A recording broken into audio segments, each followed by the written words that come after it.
And good evening, everyone. John Russell and Cal Van Singel, the Greater Muskegon Sports Network here, along with Scott DeCamp of CatchMark SportsNet. And our guest villain today is, is Andrew Johnson of MuskegonSports.com. Welcome aboard, Andrew. Thanks for having me. Are you regretting coming on yet? Not yet. Hey, it's a long Still story. early. We got time. Well, I'll tell you what. Why don't we get right back into this thing, huh? For the OK Green. And boy, no surprise here. I think we were all pretty unanimous in this one. Muskegon taking it to Wyoming by the score of 62 to nothing, Scott. Yeah, they didn't waste any time. Once again, they've kind of been on this 3-game run, or 2-game run actually, potentially a third this week. Right. We'll get to that in a minute, but where they just jump on a team and just overwhelm early. They did that with Wyoming on the road. And Miles Walton passed for 3 touchdowns, rushed for another.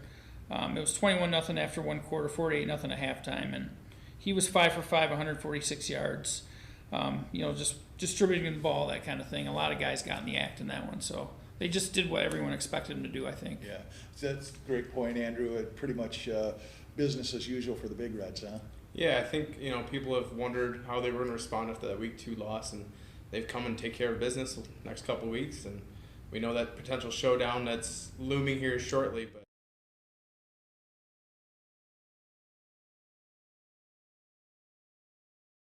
Big Reds are playing well, defense is playing well, flying to the ball. So many weapons. Pizza game then, right? Didn't they used to get pizzas for shutouts? Yeah, they do. Yeah.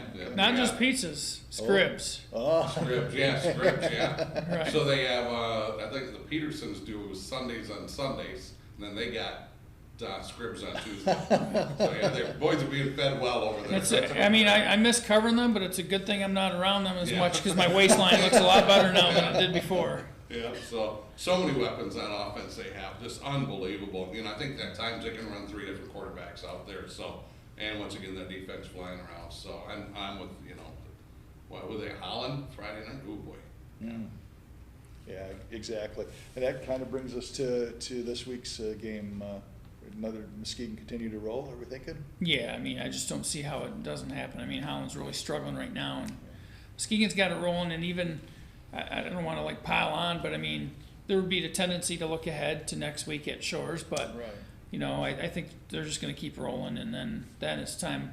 Usually they'll give a team 24 hours after a game to celebrate or whatever, but I got a feeling that as soon as that Holland game's over, maybe a little bit before, they're going to be thinking about Shores. Yeah. Your thoughts, Sam? I think it's probably one of those games that at halftime you kind of know the result, but they could come out maybe a little sloppy at the beginning looking ahead, but Shane, this isn't his first rodeo. I'm sure they'll have his boys ready. Yeah. I don't know if Shane's ever lost to the same team twice in regular season. So I guess I jumped ahead there a little bit thinking about the game coming up. But yeah, Holland, wow, I think, Muskegon's just got to come out of that one. They got to come out healthy. They don't need somebody going down in the second quarter before they get to that running clock. That's, I think, my biggest fear for them. They lose one of their key guys. Then last week it was Mona Shores over Zeeland East, and Shores, we were kind of keeping an eye on that game with our updates, and I think Cal kind of mentioned, says, boy, this is kind of another typical Mona Shores game where it's not really easy, and they're going to have to pull this one out, and that's kind of what they had to do. Andrew, why don't you start us out with this one? Yeah, Mona Shores has kind of had a tendency a little bit this year to start out a little slow and then pick it up as the game goes on. I don't know what gets said in those halftime speeches, but Koziak seems to have it working. I know Demir Farnham had 13 carries last week for 143 and 3 touchdowns, so he kind of led the effort on the offensive end. Scott? Yeah, they were, I think it was a 5-point game at half, so they poured it on in the second half, kind of pulled away, but Konechny has had a great season at quarterback. Quite a change from Brady Rose. Brady Rose was a special player, as everyone knows, but sure. Just a different player. Konechny's bigger, stronger. We talked about this before, just different style quarterbacks, but he had another good game. He, in that one he passed for a couple touchdowns. Actually, let me backtrack. He ran for a couple, but he was 11 of 13 passing for 122, so he was pretty sharp in the passing game. And again, I think for them it's about keeping him healthy going into that Muskegon game, and some of their other guys like that. They have some playmakers, but they're going to need them all when they face Muskegon. Mm-hmm. And Cal, you have a little connection over at Zeeland East there as Mona Shores beat them 49 to 30. What's Darren saying? Well, I think they were happy the way it started out. Darren Garrity there on the offensive staff there for Zeeland East, and they had a good game plan. Things were working. They had the lead, I believe, and their offense was starting to flow. But I think that passing attack from Mona Shores kind of got to Zeeland East. Would you say 11-13? Yeah. And he got on a roll throwing the ball, and they started to make some things happen that Zeeland East just couldn't correct as the game went on. But man, his Shores just start slow. It just seems like, and at some point they start slow, but Koziak and his staff do a great job of adjusting at halftime and then pulling away in the second half. But don't you just think that at some point it's just going to come back to bite him? It could. And they've got, some of his pregame pep talks are legendary. Like, he's very good at getting those guys going and sending the right message. So, but yeah, and then a real quick side note, Connect Me, I saw on social media, he got I think it's a roster spot to Division I Morehead State. He just got that offer. So, I don't think it's a scholarship offer, but it's a roster spot, Sure. which is still great. It's a D1 school, and he keeps playing well. Who knows what opportunities he might have. Is that where he wants to go, or is that just an offer? I think that's just an opportunity. It's Okay. not even technically what you call, quote, an offer, where it's a scholarship coming forward, but at least teams are showing interest now in him. Okay. Schools are. And Andrew, moving up to this week, Mona Shores, Reese Puffer, rivalry game. Puffer's, again, trying to compete in that tough OK Green conference. How do you see this one? That one might be closer than people expect. Reese Puffer's had some nasty results recently, but that's a solid upcoming program.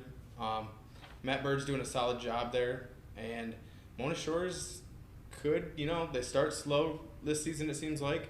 Muskegon looming the week after. Do they look ahead a little too much? Does Koziak have to give another fiery speech? It could be interesting. Yeah. What's your thoughts, Scott? Yeah, with Reese Puffer, they're coming off that 48-8 loss to Zeeland West. I think part of that is just bad timing. Yeah. Because they're facing a Zeeland West team that lost to Muskegon in a tight one and then just got trucked by Mona Shores. So, and I know Shillito wasn't happy after that Shores game. In fact, I heard in some interviews he might have used 10 words total. Yeah. And he's a really level-headed guy and everything. And he had him ready because they outrushed Reese Puffer 346-92. And I think a big swing for Reese Puffer too was they won 2 straight, and then they faced Zeeland East. It's like, well, that's a game they can win, and they lost a tough one. Yeah. So then you face Zeeland West, and oh shoot. Now they face Shores, and they still got to face Muskegon. So it's tough sledding for those guys. Yeah. And Cal, I think you'd said something about Zeeland West. They really drew a tough schedule to start out with. I mean, going against Muskegon, going against Mona Shores, and they were going to get well against somebody. Unfortunately, for Reese Puffer, they were standing in the wrong place at the wrong time, I guess. Yeah, I've been saying all along, there's nothing against Matt Bird, but he needs a signature win. And I've been saying that since the beginning of the year, and that's not to put pressure on him. Right. But I think he needs that. His team needs that. All of a sudden, just get re-energized and get more excitement in that school system, get more kids out. And I just think that's the biggest thing, holding that program back. And I think in reality, that's got to come either against Shores or Muskegon to get that signature win. And I know we're going to talk a whole lot about this next week, so we won't talk about it. Only to say in the standings in the OK Green, look at the 2 teams on top, setting up for that big battle. You got Muskegon 3-0, 4-1, and Mona Shores with an identical record. So looming on the horizon coming up. So like I said, we'll be talking about that big time next week. Yeah, it's obviously the teams might not want to look ahead, but we can. Yeah. So I know we're all looking forward to it. Yeah, it's going to be fun. Let's go to the OK Blue if we can here. West Catholic took it to Fruitport by the score of 49-14. There we go. And kind of not too surprised by this, I think, based on our picks before the week. Your thoughts on it, Scott? Yeah, that's just a tough ask to go on the road against a West Catholic team that's, I don't want to say yet that they're necessarily back to where they were when Rowan was there, but it seems like they're on their way back at least. Right. They got one of the best running backs in the state in that Tim Kloska. He's already well over 1,000 yards. He's just a monster. He had 222 yards, scored on runs of 70, 76 yards, and that was only on 14 carries that he had. So that was, they had a handful of that. Reams passed, yeah, he had a pretty decent game in terms of number of passing yards, but he had a few picks. It was just a tough matchup for Fruitport. They come home now and face Hamilton, so that's really a game where we're gonna that's probably a better matchup for them, I think.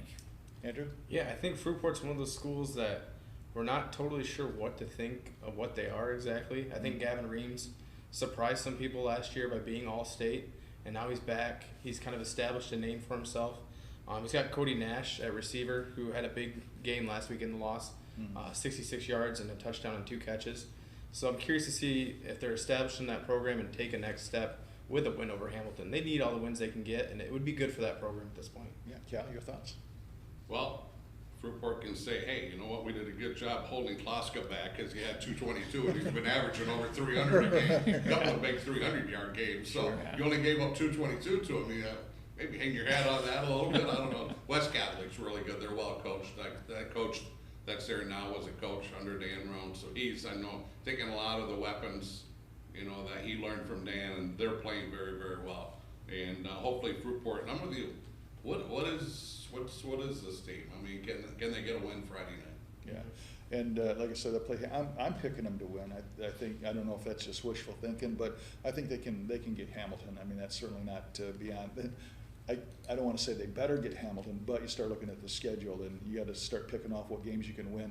I guess we put this under the category of a winnable game. You agree? I agree, yeah, and it's you look at the standings, and this kind of segues us into that next game that we'll talk about. But Sure. You look at the standings; it's 4 5-0 teams who are also 3-0 in the league. Right. That's the top 4 teams in that league, and 2 of them are playing, this Friday. So, and I think the other 2 are playing this Friday as well, because I think it's West Catholic and Coopersville in one matchup, and then it's Unity at Spring Lake in the other one. Right. Yeah. Crazy stuff.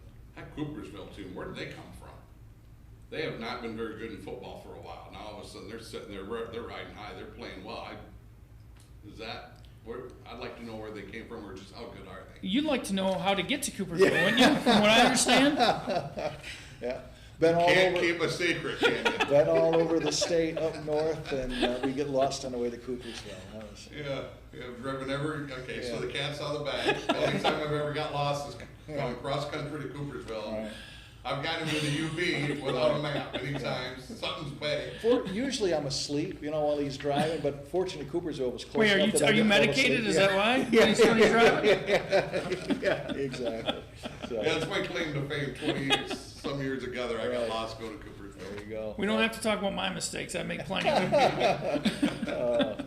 Hey, let's talk Spring Lake. We were talking about them. What a year they're having, huh? 42-21 over Hamilton. And start with you, AJ, on this one. Yeah, that was a great win for them. They 5-0 now in the year, 3-0 in the conference, like Scott said.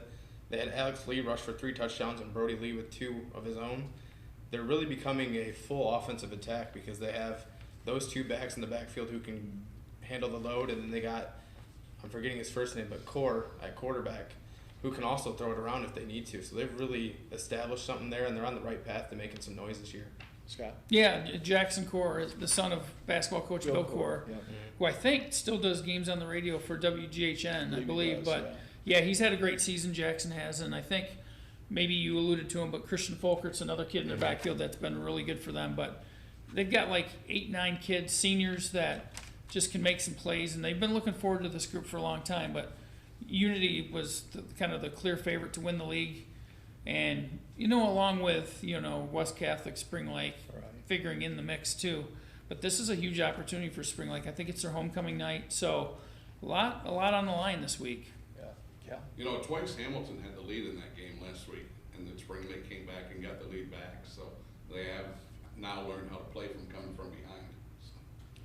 And then looking ahead, what do we think with Unity Christian Spring Lake big matchup there? You think Spring Lake's going to get them, or? You're gonna have to wait to see my picks on Okay, Thursday, but okay. I'll defer to Andrew. Okay. there you I'll go. be covering that game, but I think Spring Lake gets this. I think they learned a lot last year in that playoff loss to Forest Hills Eastern. I think it left a nasty taste in their mouth, and I think that program's ready to take that next step because of that loss. What do you think, Cal? Not so fast. Do you have the headdress too? With a Crusader? Yeah, there you go. Yes. Unity. The only reason why they have been in these big games, they've been, they're defending state champ, correct? Really, because last year they were 7-0, I believe it was, and then COVID hit, and they had to forfeit the playoff game. But they were rolling last year too. Yeah, so the year before, I think they won the state title. Well, because they beat Oak Ridge. They beat Oak Ridge, so yeah, and then went on and won a state title. They've been in big games. They're used to this. They have a good ball club. They are pretty powerful. I'm gonna go with Unity. Yeah, I hate to say this, but I agree with Cal. So I'll tell you what, if I'm AJ, I'm feeling good about my pick, right? So, but yeah, I think Hudsonville's going to take Spring Lake in this one. But to your point earlier, that conference, you look at the Coopersville, West Catholic, Unity Christian, Spring Lake, all 3-0, 5-0. Boy, what a front-loaded conference that is. That's a heck of a race going on there. Yeah, and you'll start seeing some separation because they're playing each other now. Exactly. But yeah, that's somebody's got to win. Yeah, that speaks well, and so. Question. Are they all those schools in the same division also for playoffs, or are they like a West Michigan Conference where maybe one's in Division 4, one's in 5, one's in 6? Where are they that separated by enrollment or not? It's my understanding that Spring Lake, Coopersville, and Unity, I think, are all Division 4. I heard West Catholic's Division 5, which would be interesting because that's also what Grand Rapids Catholic's Division 5. Yeah. So you could have one heck of a battle there. And then you kind of stole the words out of my mouth when you're talking about Division 4, because Whitehall right here in our backyard is Division 4, as is Fruitport. So you could see if Fruitport can get enough points to get in the playoffs. But you've got all those teams that could be potential opponents for Whitehall in the playoffs too. Exactly. We'll move to the OK Red. Caledonia took it to Grand Haven by the score of 42-13. Andrew, your thoughts on that one? Yeah, Grand Haven still kind of figuring themselves out as well. It's a program that didn't win any ball games last year. Then start off the year by beating Reese Puffer. That was a huge win for them. Kind of gave them some momentum. 3-2 on the year now, 2-1 in conference play. Curious to see where they go from here. Owen Worthington last week threw for 121 yards and a touchdown. Ryan Francis, 3 receptions, 50 yards. Just didn't have the firepower to stick with Caledonia. Yeah. Scott? That league's just so unforgiving. I mean, I'll kind of veer off course for just a second, but if you look at West Ottawa, where Pat Collins is coaching now, they played East Kentwood last week, and I think a lot of us were probably thinking, well, that might be a chance for him to get that win, and it didn't happen. But it's just there really aren't any or many breaks in that league. So, this week I believe Grand Haven has Granville coming into town, and I mean that's a tough opponent. So it just doesn't get any easier for them. I call that a coin flip game, really. I think both of them could. They're not both going to win, but I think that's a coin flip. I think I lean towards Grand Haven on that one. Cal, your thoughts on Caledonia and Grand Haven? I think Grand Haven's really getting into the tough part of their schedule now, and they need to bounce back and to keep that excitement up. I'm a momentum guy. You get that momentum going, get the school excited, kids come out to watch a game, and it just starts to build and build and build. So I'd like to see them get a win. Don't know if they can. Granville in the past has been decent. I don't know what their record is right now offhand, but Bulldogs are pretty good normally. Yeah. And then in the OK Red, you have Caledonia and Rockford vying for the top spot there at 3-0, 5-0. And as Andrew mentioned, Grand Haven at 2-1 and 3-2. Let's move over to the West Michigan Conference in the game that we were all at last week. So we have this one covered like a blanket. 14-7. Again, one of those games that not surprised that Montague had the win, but maybe surprised at how close it was. Scott, take us through that one. Yeah, I agree. I mean, and it was a game that we all saw that Ravenna was first and goal a couple times. One of those times was at the end of the half when they had 2 plays from the 3 and they couldn't. I think they were both pass plays and they were incomplete both times. But they moved the ball well, surprisingly well, I thought, for when they could get outside and get on the perimeter. But when you get in that phone booth by the goal line, right. I think that plays to Montague's strengths, especially in that matchup. Montague's just better up front, and Ravenna didn't have any answers when they got in those first and goal situations. But I was impressed with Ravenna. They played hard. They outgained them. Montague, there might have been some other factors, homecoming, senior night, other stuff like that, that maybe factor into this. But taking nothing away from Ravenna, they played really well, I thought. Sure. Andrew? When you say Ravenna outgained Montague, I think you mean Ravenna outgained Dylan Everett. It was the Dylan Everett show. I think he finished with 166 yards and a touchdown and 31 carries. Montague, that was an epic game last week. I think the first 3 possessions were scores, and then after that, nobody scored. When's the last time you saw a high school game where nobody scores for 3/4 of the game? It was just unheard of. Yeah. Tough win for Montague. I think they're lucky to come out, but also pretty healthy. Ravenna was hitting, there was some hitting going on out there. Defense I thought was stellar for both teams, especially Montague. Here's one for you though. When was the last time that Montague went 7 straight possessions and never scored? Against Ravenna last time? Against Ravenna. 7 possessions and they never scored. And especially last year, we are used to seeing them scoring in 2 to 3 minutes. And if I had my notes, if I hadn't thrown them all away, just my scribbles of, keeping track of the game when we're broadcasting those games, it would be nothing to start of the drive. It's 9:03 and they score at 7:58 and that's 80 yards on 4 plays and 7 possessions, no scores. I can't remember the last time the Wildcats have done that, have been held down that much. A great defense by Ravenna. Yeah, and I think as you said, Scott, really the key was, 2 or 3 times you had Ravenna in the red zone within like a yard, and Montague was able to hold them out. A couple of times maybe they could have tried the field goal, but you don't know. I mean, I certainly am not going to fault Coach Ego for taking a shot at it, but boy, the yardage sure came tough for Ravenna inside that 5-yard line. And I think an underrated play of that game, I believe it was second quarter, Ravenna breaks loose on a big run. I don't remember who it was, but a safety from Montague chases him down, tackles him at the 2-yard line, and Ravenna can't punch it in from the 2-yard line. That right there was a huge momentum change. That's a great point. Yeah, I remember that play. It was down the Ravenna sideline, if I remember correctly. Right. This week, Montague has Shelby, and Ravenna has a game that's we're going to be our game of the week on the Greater Muskegon Sports Network, taking on the Hart Pirates. And a special night for Ravenna. They're going to salute the 1996 state champion. They're going to have as many players back as they can. I think Dusty's going to come back for that one, so we're looking forward to covering that one, Cal. Yeah, looking forward to that one here. Justin Ego and his staff, a little bit bouncing back last week. Sure. Had just a great job of keeping that potent Montague offense in check. Really slowed them down.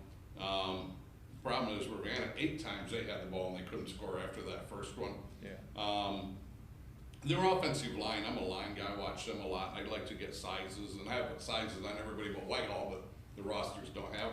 Their offensive line is 6'1", 246 pounds across the front. We're like Oak Ridge is 6'3", 268. But if you take their offensive 5 guys and you calculate their weight, they're not even 1,000 pounds. It's like 930. And we're used to seeing 1,200, 1,250, sometimes 1,320, 1,340. And they come in at 6'1", 246. So they're not big like I in said size, last week, you and I are 1,000 pounds right there. yeah, just about. Yeah. But at 6'1", that's 6 foot 186. Them kids play with heart.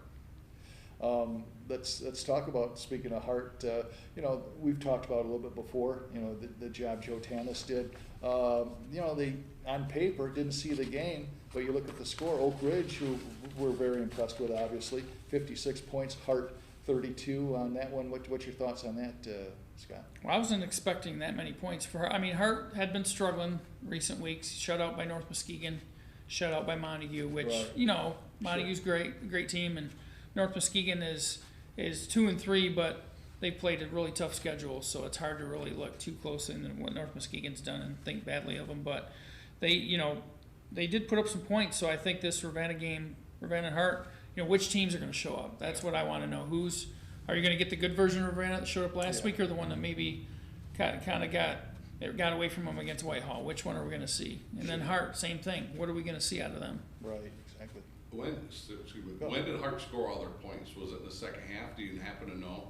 I mean, like, did Montague or did Oak Ridge start subbing and they got their points later on in the game? Or I wonder if they got some of them early too against their first string guys. That one I'm not completely sure of by looking at the box score. I didn't get a chance to really check that out, but I know that they combined for 769 yards of offense and of course the 88 points. So they were just going up and down the field. But again, when did those points come? I'm not sure about that.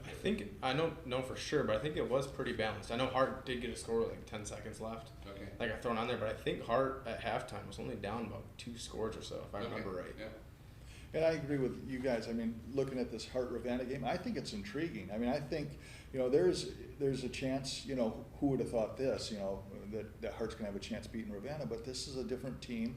And I think it gets back to what we've all said. Hey, what team kind of shows up here? I mean, I see this I don't know which way this game's gonna go. It could be one-sided, or it could be a nail-biter.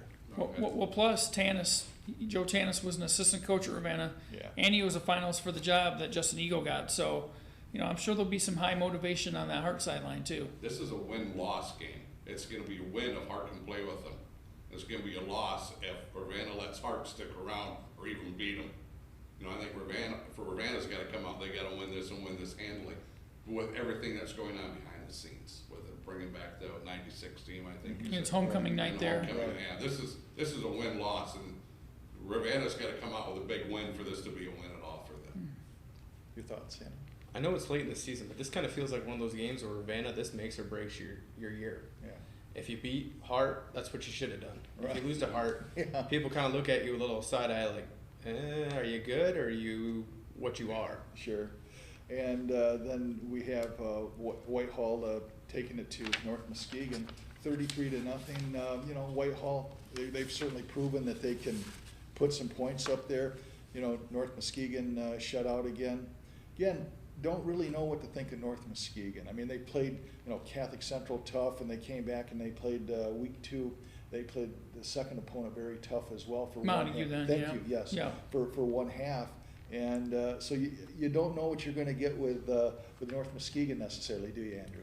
You don't. And maybe a lot of that comes back to you got a freshman quarterback. The kid's got loads of talent, but at the end of the day, still a freshman, still probably learning on the job. Mm. But he's going to be fun to watch for the next 4 years in this area. Right. I think the name is it James Young, yeah. Yeah, I was really impressed with him at Muskegon Catholic. If they can get that line to protect him over the next 4 years, he's going to put up some numbers that are really going to shock some people. Scott. But I'm sorry. that game against Whitehall, I know you mentioned the Whitehall offense Yeah. being explosive. That's their 3rd straight shutout. That's something they haven't done.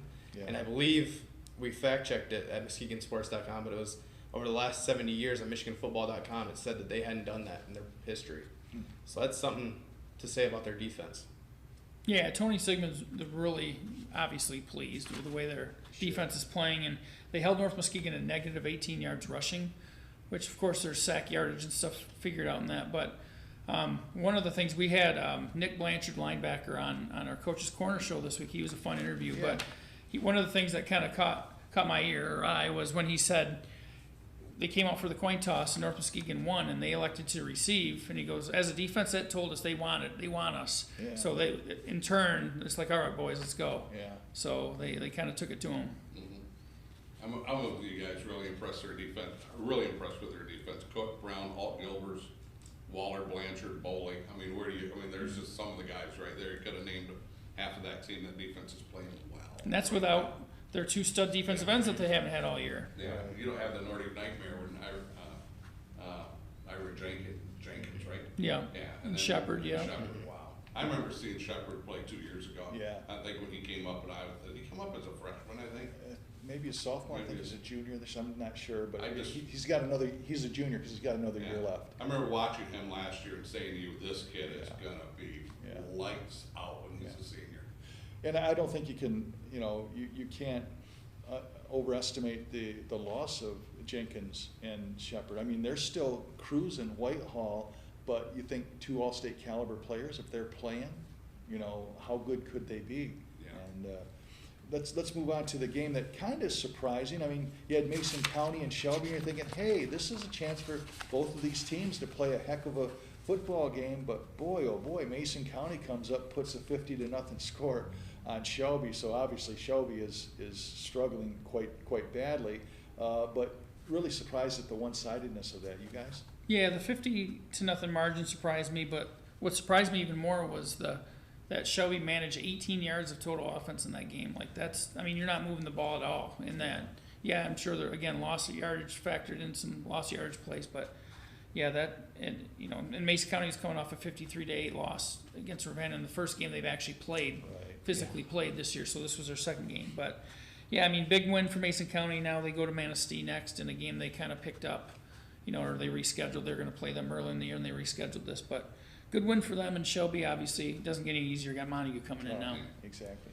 Yeah, that Shelby offense, obviously limited and tested. Montague, Friday night, that could get bad, and hopefully for those kids they stay healthy. Yeah. Mason County Central, it's good to just see them on the field with that limited schedule they have. It's good to see that they got on the winning side of things this year at least once. That's awesome for those kids. Shelby's got to be saying, bring on next year with that expanded league. And, Yeah, absolutely. Yeah. And I think they need to kind of go over and grab some kids off the soccer field too. Yeah. And from what I hear, they have a lot of athletes on that soccer team, and that entice them maybe trying to play 2 sports at the same time.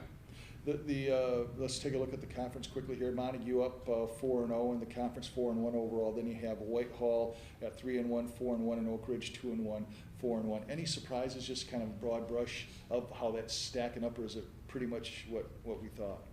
At the current state, I can't really say there are any surprises. I mean, I honestly thought going into the year Whitehall would have been the favorite, and then when they lose those 2 defensive ends, and well, that evens things out a little bit. But to me, what screams is matchups. Matchups are everything, and I think in the Whitehall Oak Ridge game, Oak Ridge just was too much up front for they just physically overpowered Whitehall in a lot of respects, I thought.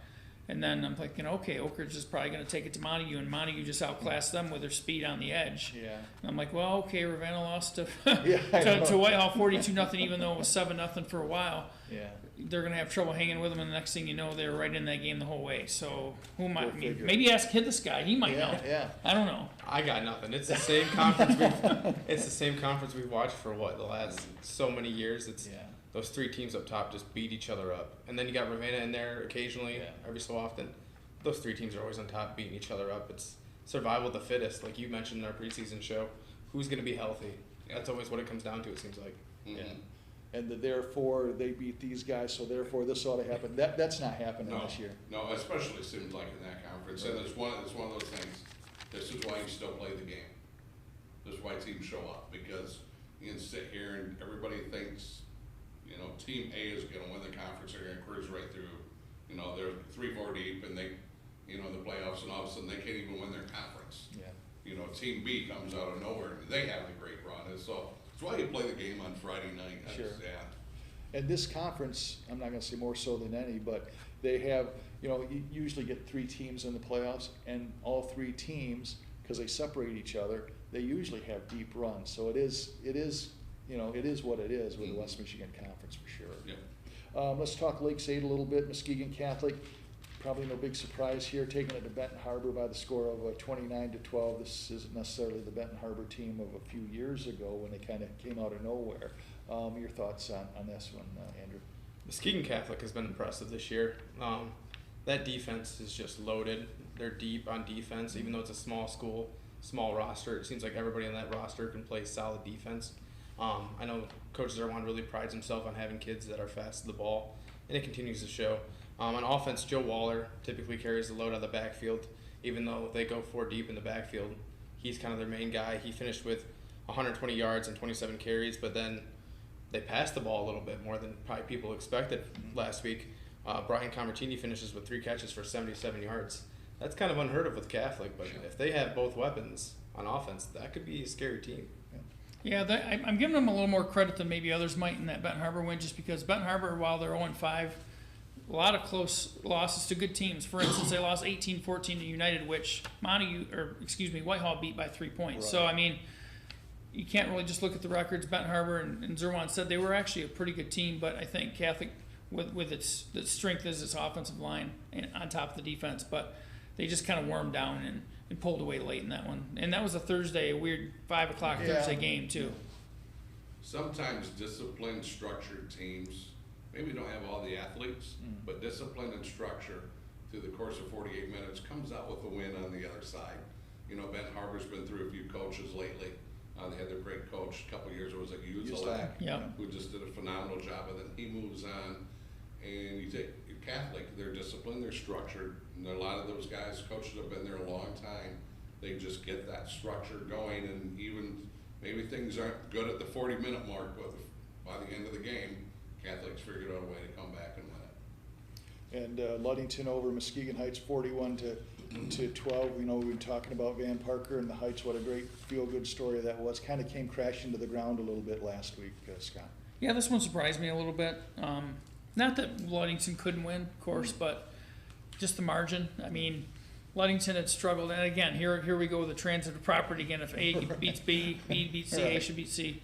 No, that's not playing out that way. And if you look at Ludington, you got away from him at Manistee, and then the next week, I believe it was, Heights goes over and beats Manistee in a tight one. So like, okay, Heights is in good shape, even though they're going on the road, and it just didn't pan out that way. And then now Heights welcomes Catholic, which, by the way, is going for win number 500 in its history. So that's one of the big storylines going into Friday. Yeah, I would love to see what this game actually looked like last week. 13-6, Ludington leads at halftime, but then going into the fourth quarter, all of a sudden Ludington's got a 34-6 lead. I don't know if things just fell off the rails for Muskegon Heights in the third quarter there, or if that's just Ludington took over. But, I mean, that's a great win for Ludington. Muskegon Heights has been one of the surprise teams, I think, of the area. Still having a very successful season and still can finish their season the way they want to. And if they could get in the playoffs with all that speed and athleticism, they could be very dangerous. They have to not implode in the second half. And they're Division 8 too. I mean, so that might give them some opportunity. And they're not very few D8 teams are going to have the speed the Heights have. But if you run into a disciplined, structured team, that's where you know, discipline, structure in football is everything. It just is. Yeah, it really And is. I know it's still early, obviously, but if the playoffs had started last week, Muskegon Heights would have had home field advantage throughout at this point. Yeah, you know, this is an interesting game for a lot of reasons, but Catholic and Heights. But, you know, this could really be a season changer for Heights. I mean, they have this, you know, everybody's talking about, wow, this team that didn't have a team last year, they really come on. They have this one pretty devastating loss to Ludington. They come back and Catholic has a good game against them. You wonder what Heights' response is going to be to the rest of this year. You would hope that, you know, I'm just judging by some of Van Parker's comments of, you know, kind of the guys had their heads down and hanging, and he was concerned about that. You know, you get 2 bad losses in a row, does the team really go south? Yeah, I think that's a test of a team's character when you get kind of punched in the mouth like they did last week, and it's disappointing. And how mature are you to come back from that? Right, exactly. Hey, we got a chance to talk about a couple of games here in the CSAA. We've got a few minutes here, so let's do this a little bit. Holton over Lakeview by the score of 44-28. Coach Smith seems to have it going there for Holton. Got off to a little bit of a slow start, but seems to be rounding out, and maybe some good things for Red Devil fans. Yeah, I think so. They're playing well. Austin Fowler's playing exceptionally well. He had another 5 touchdown passes in this one, 19-24. But they got it going on in that passing game, and you know it's a huge game this week. They got Kent City, and Kent City hasn't played in a couple weeks because of COVID issues and whatnot. And so I mean that's interesting. I don't know what you think about that one. Yeah, I think that's a great measuring stick game for Holton. Kent City is this program that we've known about the last few years, has kind of established themselves as a football school. They're maybe a little down this year, but they're still a winning record. And Holton is going to come into that game, and we're going to see, what are you made of? You know, what do you have? You're at home. It's maybe a game people are expecting you to get beat, but can you keep it competitive, and can you sneak one out? Right, exactly. Bill Crane's going to have to get his guys ready to defend the pass. They're so used to defending the run. Holton seems to be throwing the ball around. Don't know this quarterback from Holton at all. He certainly seems to be lighting it up, but he hasn't gone against great competition. I'd like to see what he can do against good competition. Maybe can this kid come over and compete in the West Michigan Conference also? You know, I mean, we've seen great quarterbacks. Right. Drew Collins, the first one that pops up to mind, you know, is up at Tech. You know, he's doing this at, you know, the CSAA Silver.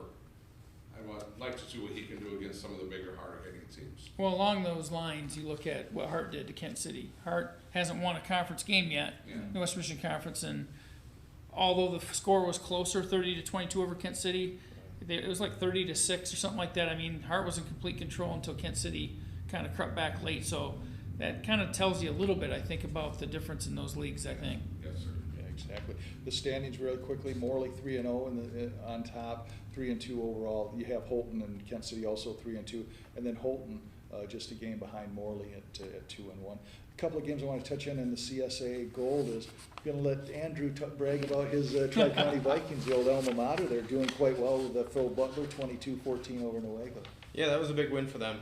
Phil coming over from Newaygo, he has a lot of connections there still. Still beloved there. I believe last week was their homecoming, so I'm sure that kind of played into giving them a little bit of the advantage. I know Phil likes to spread it out, likes to move the ball around, so it's great to see them with a 4-1 record, and I couldn't be happier for Phil.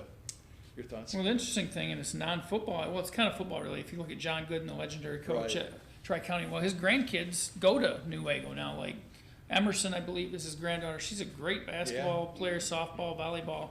And there was I don't know if it's her brother or cousin, might be a cousin that was a good linebacker for them a year or two ago. But that good name is still around that area, obviously Nuevo now, but yeah. And I believe John's still helping out over there too. That's what I understand. Good for him, huh? Yes, Yeah, you betcha. Year 50.